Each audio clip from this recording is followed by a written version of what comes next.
Boa noite a todos. Boa noite. Antes de nós abrirmos a palavra de Deus, assim como nós estamos, vamos falar com Ele.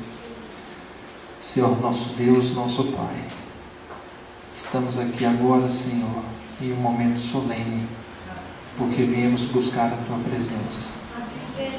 Pai querido, viemos aqui buscar uma bênção, viemos aqui buscar uma cura, viemos aqui, Senhor, buscar um serviço, viemos buscar uma saída para os nossos problemas financeiros, viemos buscar aqui, Senhor, a cura para o nosso casamento, para os nossos relacionamentos. Pai querido, viemos aqui buscar o Teu milagre, que Teu Santo Espírito possa repousar sobre o Teu povo nesse momento, e que nós possamos, Pai, ter a certeza de que o Senhor ouvirá nossas preces. Nós te clamamos em nome de Jesus. Amém, Senhor. Para meditarmos, diminui um pouquinho o som para mim, por gentileza. Ok. Está ótimo. Eu tenho um timbre mais alto, né? O som fica alto e aí daqui a pouco a gente está berrando aqui, quebrando os vidros e tudo. Para hoje, nós vamos falar um pouquinho sobre 3 princípios da oração. A oração ela tem 3 princípios muito interessantes e que é muito importante que a gente compreenda para que nós possamos viver melhor. Eu digo isso porque eu bato bastante numa tecla de que nós somos seres criados para viver espiritualmente. E a oração nada mais é do que uma comunicação espiritual com um Deus que é espiritual também. E quanto mais nós compreendermos como nos relacionarmos com esse Deus que é espiritual, melhor nós vamos viver aqui nessa terra enquanto pecadores, enquanto condição humana. E eu quero convidar vocês a abrirem a palavra de Deus no livro de Juízes, a partir do capítulo 6.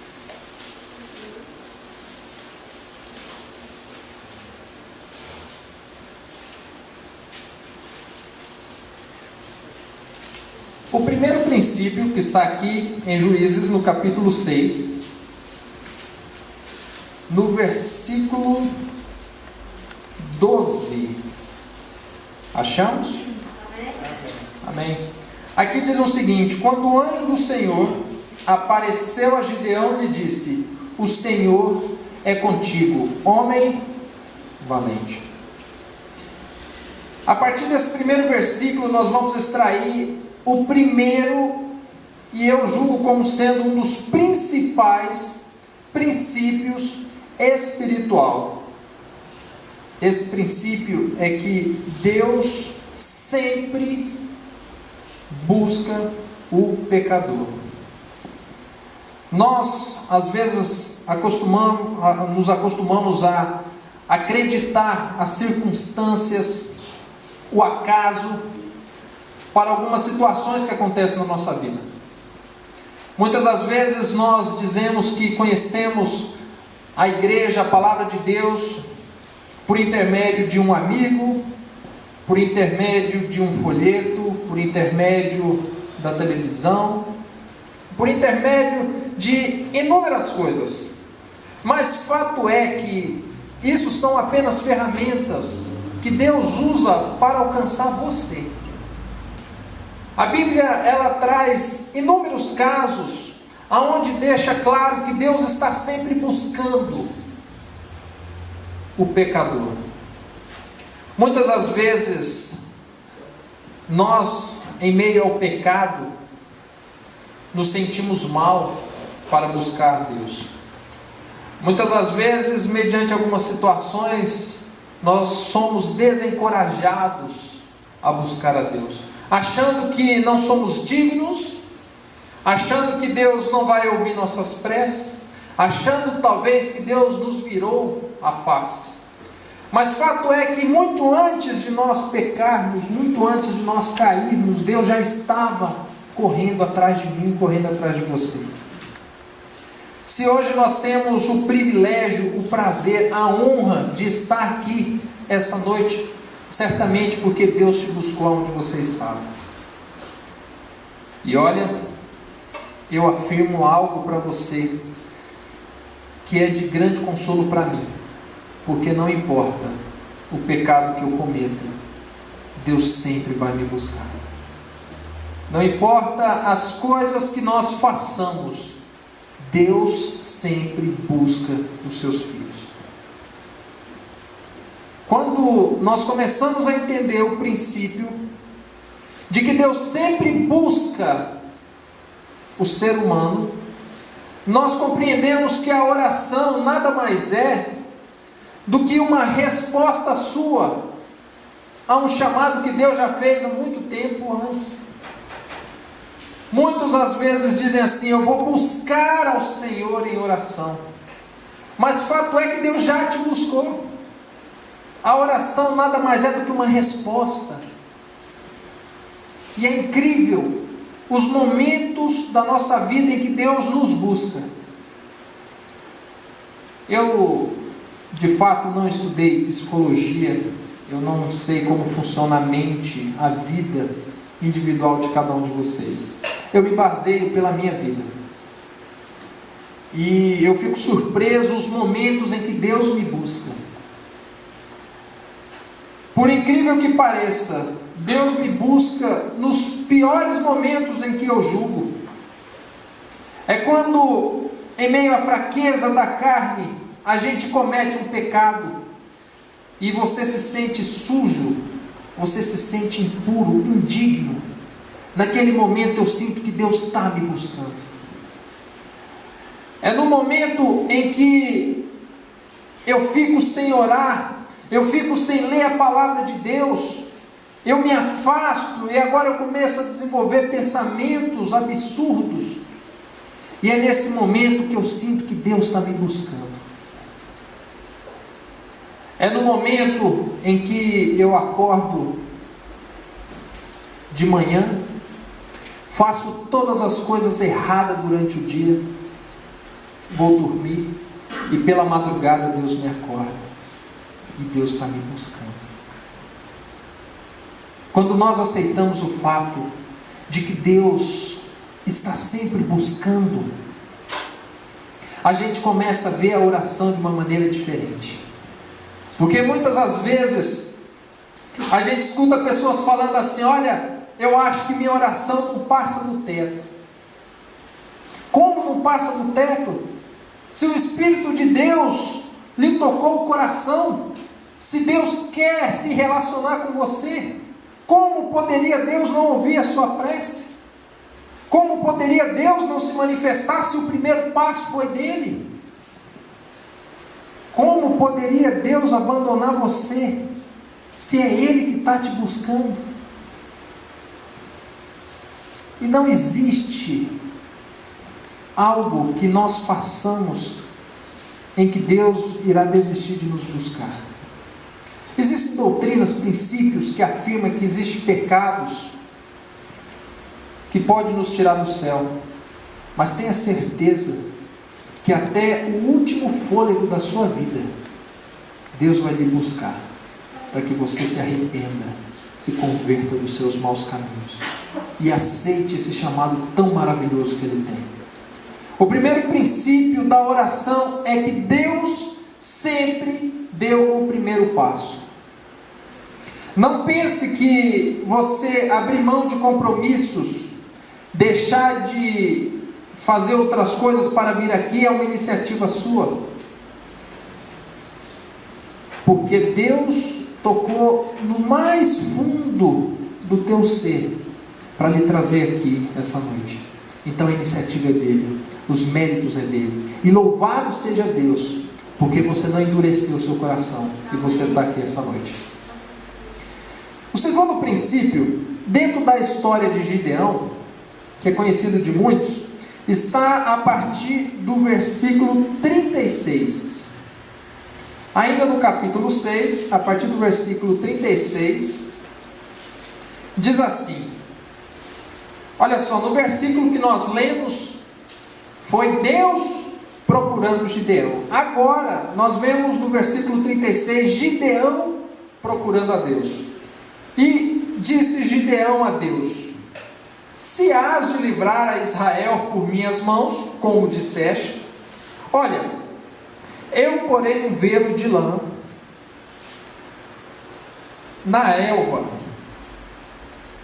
Se o orvalho estiver somente no velo, e seca a terra ao redor, então conhecerei que hás de livrar a Israel por minha mão, como disseste.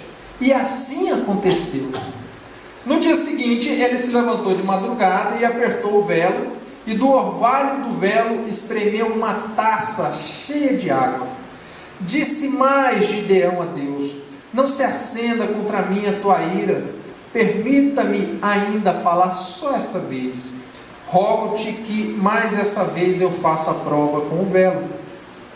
Rogo-te que só o velo fique enxuto, e em toda a terra haja orvalho.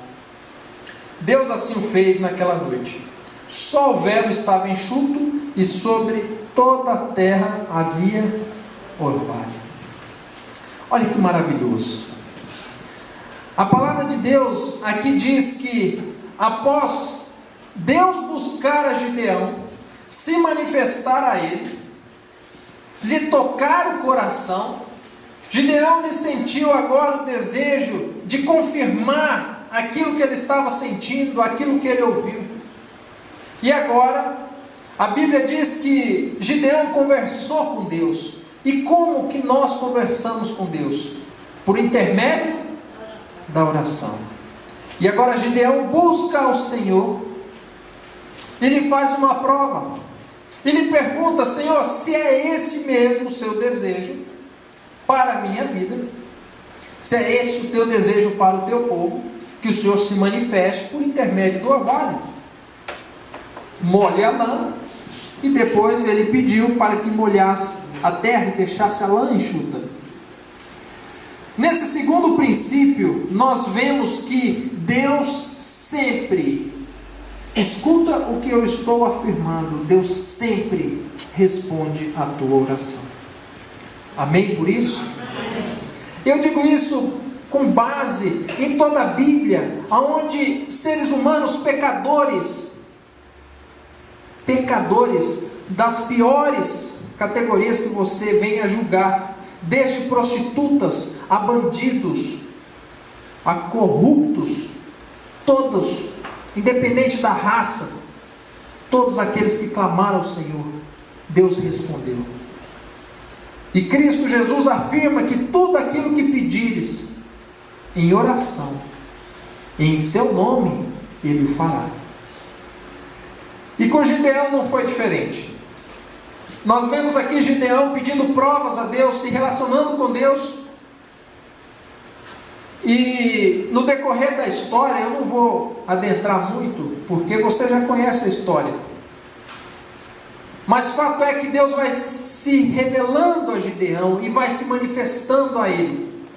Gideão, que vai agora a uma guerra, ele começa a querer levar muitos exércitos, muitas pessoas para batalhar. E Deus vai se manifestando a ele e pede para ir reduzindo o número até que sobra apenas 300 homens. Gideão atacou a cidade, a conquistou, venceu, da mesma maneira com que Deus havia se revelado a ele em oração. Eu digo isso colocando uma base maior sobre esse segundo princípio da oração, porque eu vejo igrejas lotadas, de inúmeras denominações, e eu vejo muitas pessoas que às vezes criticam esse tipo de igreja, que julgam que lá é tudo farsa, que é tudo mentira.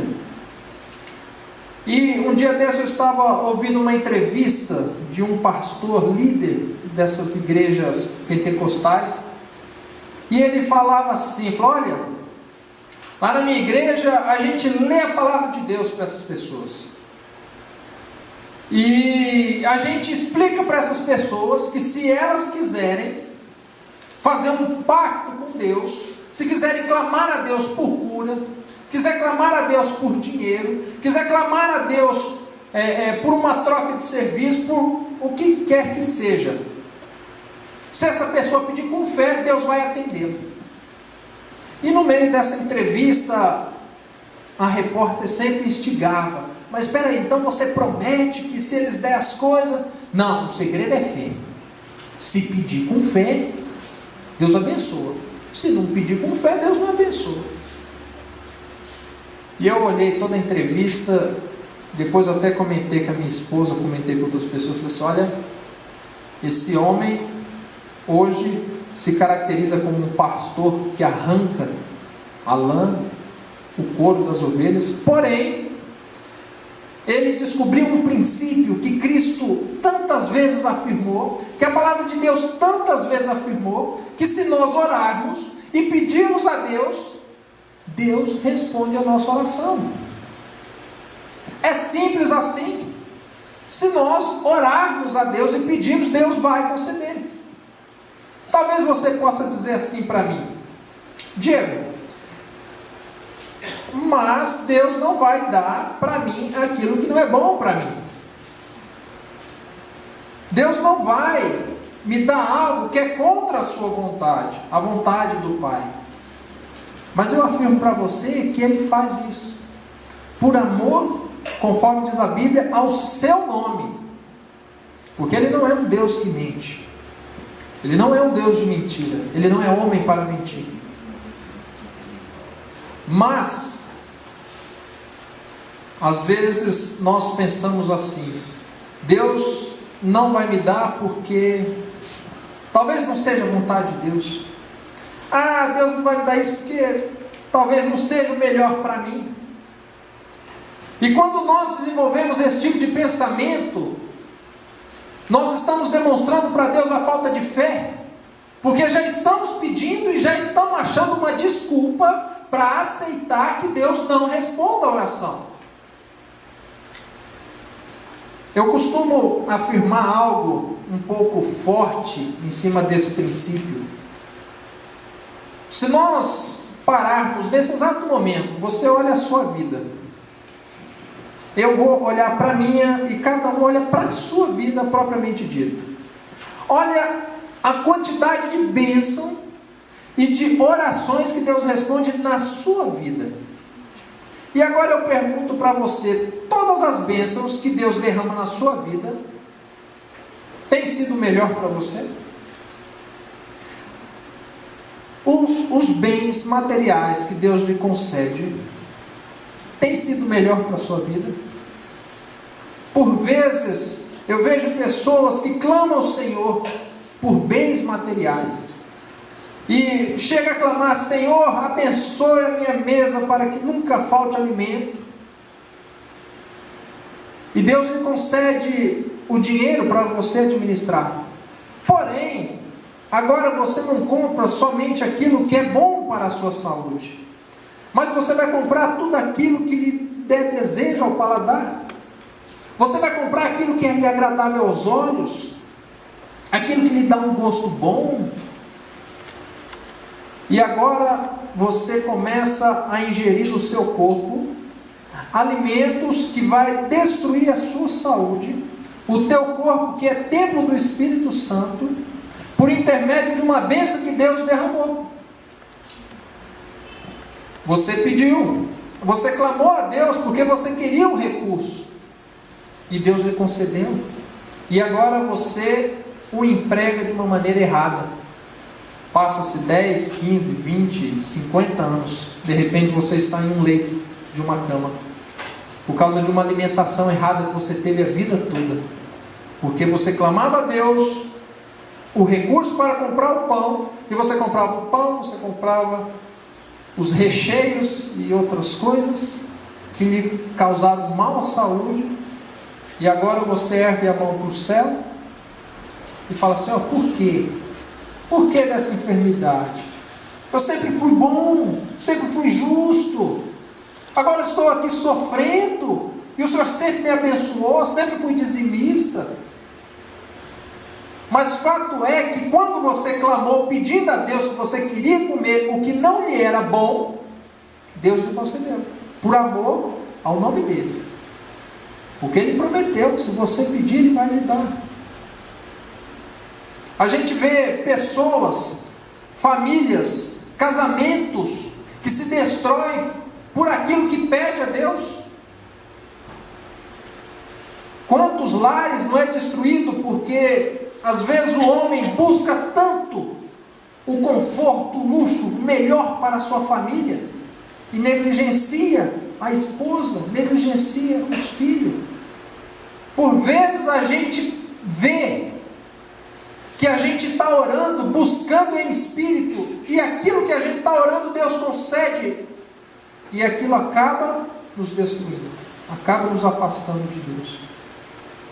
Então a questão não é o que Deus dá ou o que Deus não dá.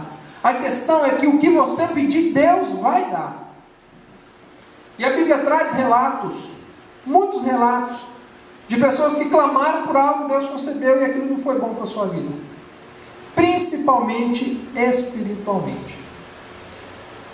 Então, o segundo princípio é que não importa o que você pede, Deus vai lhe conceder. Agora, a gente parte desse princípio para o terceiro princípio. Terceiro e último princípio, que está ainda em Juízes, no capítulo 8, agora, a partir do versículo 22. Só para que você entenda esse momento em que nós vamos ler aqui. Gideão, ele fez tudo conforme Deus pediu. Deus buscou Gideão. Gideão respondeu a Deus em oração, buscou a Deus em oração, clamou a Deus em oração. Deus respondeu às orações de Gideão. Gideão então foi para fazer a vontade de Deus, sitiou a cidade, tomou a cidade, perseguiu a todos, exatamente como Deus queria. A oração de Gideão foi respondida. Porém, aqui no versículo 22, a gente começa a ver um desfecho que nos serve de um princípio para nós nos atentarmos. Que diz assim: então os homens de Israel disseram assim a Gideão: domina sobre nós, assim tu como o teu filho e o filho de teu filho, porque nos livraste das mãos dos midianitas. Porém Gideão lhe disse: não dominarei sobre vós, nem tampouco meu filho dominará sobre vós, o Senhor sobre vós dominará. Agora olha o que aconteceu com Gideão. Versículo 24.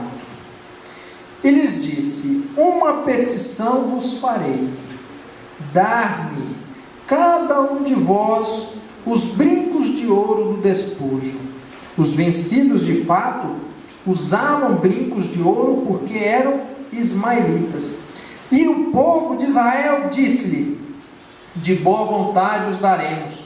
E estenderam uma capa, e cada um deles deitou um brinco do seu despojo. Olha o que Gideão fez, versículo 27. Fez Gideão desse ouro uma estola sacerdotal, e a pôs na sua cidade de Ofra, em Ofra.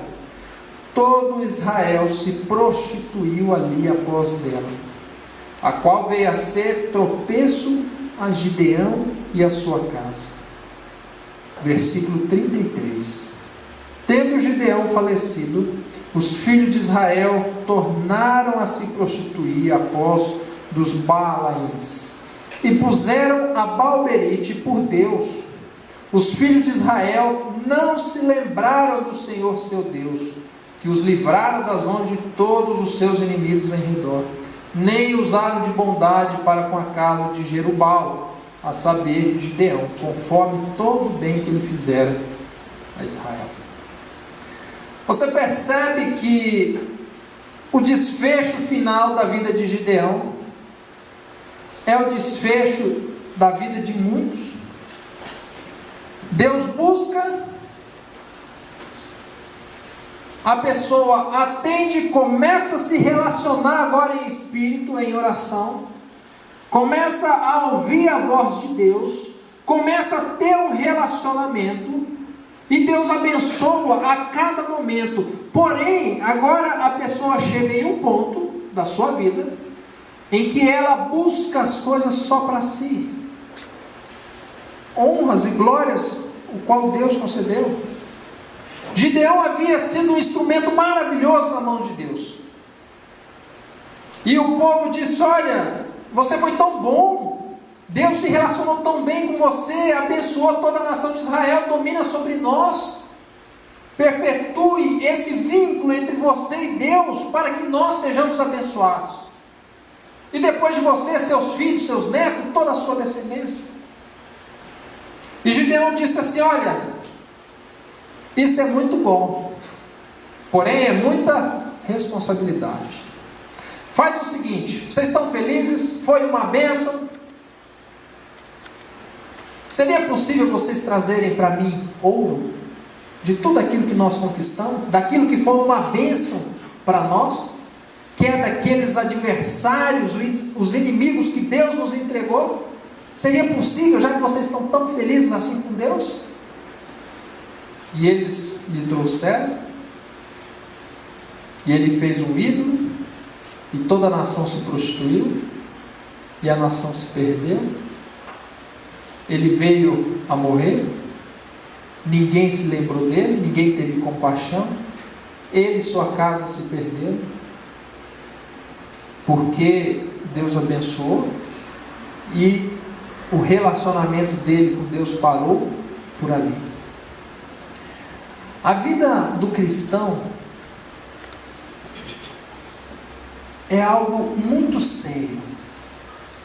Quando nós vemos no livro de Atos, nos evangelhos, Jesus chegando às pessoas e fazendo um convite, falando assim: olha, larga tudo que tem e me segue. É porque quando você decide ser cristão, muitos princípios têm que ser abandonados. Muitas coisas que antes era comum na nossa vida, agora não é mais.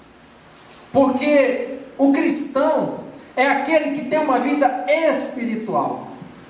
Qualquer um que não tem uma vida espiritual é do mundo. É pessoas que vivem apenas pela carne, pelo físico. Então, quando Jesus falava, larga tudo e me segue, ele estava dizendo assim: olha, abandone a vida física, material, e agora vive uma vida espiritual. Só que o nosso problema é que a gente não percebe que Deus, Ele quer trabalhar isso com a gente, e Ele quer nos motivar. Você clama a Deus em oração, e eu imagino que Deus olha e fala assim: poxa, eu vou dar esse voto de confiança ao meu filho, e eu vou lhe dar essa bênção, e eu vou trabalhar no coração dele, para que ele use aquilo para uma bênção, para a honra do meu nome, para a glória do meu nome, e abençoe os outros que estão ao redor dele também. E o maior problema é que nós começamos esse relacionamento com Deus, porém no meio desse relacionamento nós regredimos, e agora uma bênção que Deus manda espiritual, eu quero transformá-la em algo carnal, algo físico, algo da carne, desse mundo. Nós vemos, esses dias, eu não me recordo quem disse, mas eu sei que nós estávamos lá em casa discutindo sobre alguns assuntos, e uma pessoa falou assim: olha, tem pessoas que são tão pobres, mas tão pobres, que a única coisa que eles têm é dinheiro. levando para a questão de que muitos buscam apenas a vida carnal e abandonam esse primeiro passo que nós demos para viver espiritualmente. Eu digo isso para você sobre um único intuito: que você, quando for fazer a próxima oração, você tenha em mente 3 coisas. A primeira é que você sentiu o desejo de orar nesse instante, é porque Deus já está há horas, dias, meses, anos talvez, trabalhando em seu coração, porque Deus tem um plano especial para você. Segundo, aquilo que você se relacionar com Deus em oração, e você clamar a Ele em oração, Deus vai te responder, porque Deus te ama. Deus quer o melhor para você espiritualmente, mas Deus também não quer te contrariar. Deus quer lhe abençoar para a honra e glória do seu nome. Então tenha certeza que se você clamar a Deus, Deus vai te responder. E por fim, que você tenha em mente de que a resposta de Deus à sua oração é um primeiro passo para uma longa vida de relacionamento. Se você está doente e está clamando por Deus por uma cura, tenha certeza que Deus vai te dar uma cura. Mas usa essa cura para a honra e glória de Deus. Se antes você gastava horas do seu dia fazendo coisas que desagradavam a Deus, tenha certeza que quando vier a cura, convém que você mude os seus hábitos. Convém que agora você use aquilo que Deus lhe deu para abençoar outras pessoas. Se você está clamando a Deus por um emprego, pode orar sobre esses 3 princípios e tenha certeza que Deus vai lhe conceder um emprego. Porém, para que ele seja uma bênção para você, tenha certeza que os recursos que Ele vai te conceder tem que ser para a honra e glória do seu nome. Se você está orando para que Deus abençoe o seu casamento, abençoe o noivado, tenha certeza que Deus vai abençoar. Porém, para que seja uma bênção, tenha certeza que a sua noiva, o seu noivo, ao momento em que Deus abençoar e tornar uma só carne, é para toda a vida. É para toda a vida. Aí sim vai ser uma bênção. Tenha certeza de que se você orar, Deus vai responder. E se você perpetuar esse relacionamento, Deus vai abençoar a sua vida e o dos próximos também.